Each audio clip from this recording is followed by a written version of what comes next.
بسم اللہ الرحمن الرحیم۔ فاطماز کوکنگ اینڈ لائف میں آج میں آپ کو کرنٹ اپڈیٹ دوں گی جو کہ دو ملکوں کے درمیان جنگ ہو رہی ہے، آذربائیجان اور آرمینیا کے درمیان۔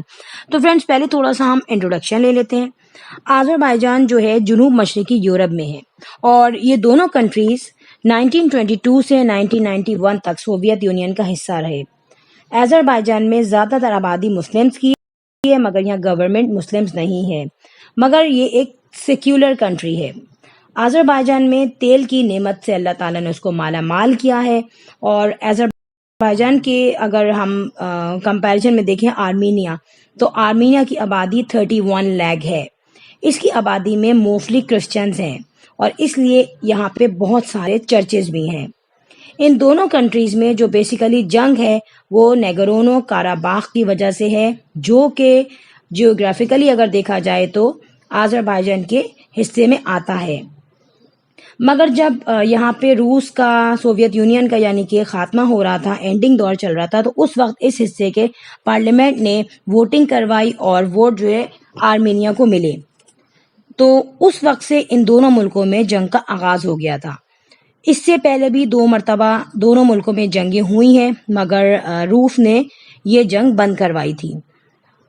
اب دوبارہ سے جو جنگ یہاں پر ہوئی ہے اس کا ریزن بقول آذربائیجان کے پریزیڈنٹ یہ کہتے ہیں کہ آرمینیا نے جو ہے اٹیک کیا ہے بغیر بتائے، اور شہری آبادی، ریاستی آبادی کی طرف اٹیک کیا، جس کی وجہ سے آذربائیجان کو بہت نقصان ہوا ہے۔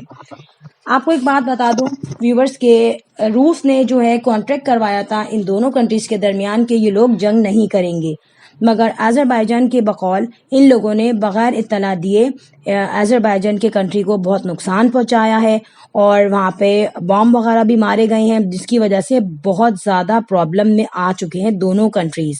نو ڈاؤٹ آذربائیجان ایک مضبوط کنٹری ہے اور جواباً آذربائیجان نے بھی اٹیک کیا، جس کی وجہ سے آرمینیا کو نقصان ہوا۔ آرمینیا کی جو اگر دیکھا جائے آرمی جو ہے وہ کمزور ہے کمپیریٹیولی آذربائیجان، تو اب وہ کیا کر رہا ہے، وہ مانگ رہے ہیں ہیلپ روس سے، کیونکہ روس نے آرمینیا سے ایک کانٹریکٹ کیا تھا کہ اگر آرمینیا کی کسی سے بھی جنگ ہوتی ہے تو روس اس کی ہیلپ کرے گا، تو اس لیے اب وہ ڈیفینس ہیلپ مانگ رہا ہے روس سے۔ فرینڈز یہاں دیکھا جائے تو جنگ ہوتی ہے اور جنگ میں دونوں طرف کا نقصان ہوتا ہے۔ آرمینیا کی جو پبلک ہے یعنی کہ ان کے جو شہری ہیں وہ تمام لوگ جو ہیں اپنی گورنمنٹ سے مستقل احتجاج کر رہے ہیں کہ یہ جنگ روکی جائے کیونکہ نقصان ہو رہا ہے، اور جنگ کے نتیجے میں دیکھا جائے تو دونوں طرف بہت زیادہ نقصان ہو رہا ہے۔ اب یہاں پہ سوال آتا ہے جو ان کے بارڈرز میں کنٹریز ہیں وہ مسلم بھی ہیں، نان مسلم بھی ہیں۔ اب وہ کچھ لوگ جو ہیں آذربائیجان کو کور کر رہے ہیں یا ان کو فیور کر رہے ہیں، اور کچھ کنٹریز جو ہیں وہ آرمینیا کو فیور کر رہے ہیں، مگر اس چیز کا ابھی تک کوئی ڈیسیجن نہیں ہو چکا۔ اب فائنل یہ ہو رہا ہے کہ دونوں کنٹریز میں جب اتنا زیادہ نقصان ہوا ہے، اور آپ دیکھ رہے ہیں یوکرائن میں آلریڈی بہت نقصان چل رہا ہے، جنگیں چل رہی ہیں، تو یہاں پر تمام ملکوں نے جو کہ اس کے سائڈس میں ہیں، جو کہ ان کو فیور کرتے ہیں، چاہے دونوں کو بھی وہ کریں، دونوں میں سے کسی ایک کو بھی کریں، مگر وہ جنگ کو روکنے کے حامی ہے۔ اور اب چونکہ ان کی پبلک بھی اپنی گورنمنٹ سے کہہ رہی ہے کہ جنگ کو روکا جائے، نقصانوں کو روکا جائے، تو اب ان دونوں کی جنگ بندی پہ غور و فکر کیا جا رہا ہے۔ تو فرینڈ یہ اب تک کی کرنٹ اپڈیٹ ہے، اور اگر آپ کو یہ چینل کی نیوز اچھی لگی ہو تو نیوز کو شیئر کیجئے، لائک کیجئے اور سبسکرائب کیجئے۔